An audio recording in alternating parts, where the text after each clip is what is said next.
Albistegia aurkezteak seriotasun handia eskatzen du, baina tarteka ez da erraza izaten.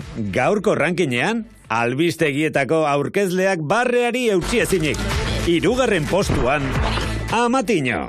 Baina, hau alda ETV-ko zuzendari baten fundamentua. Denez, italiarrak talde buru baten bila ari dira, une honetan, Gielati ekipoko talde burua, Txeko Moser da, baina honek txirrindularitza utzi nahi luke datorren urtea. Eta gorospe nahi dute Italiara eraman.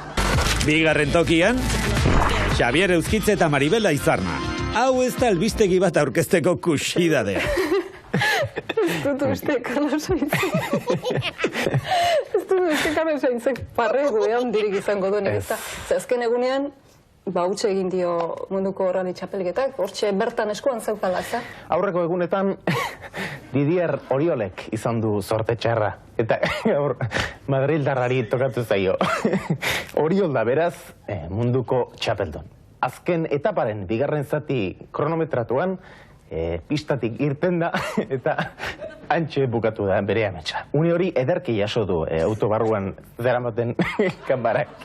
Eta lehenengo postuan, gure mitikoak, Maialen Iriarte, Estepan Aldamitz eta, nola ez, gure izarrandia, Leon Txerria. Bitxikeria bat eskainiko dizuegu oraingo honetan berelaxe. Txerria pixu handiko... Bakatuko zue, Txerria pixu handiko animalia dela guztiok dakigu. Baina ez zaizue burutik pasatu ere egingo, honek zer pixu duen. Eta honek...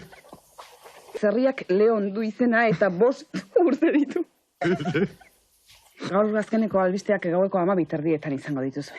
Bihar arte eta honek...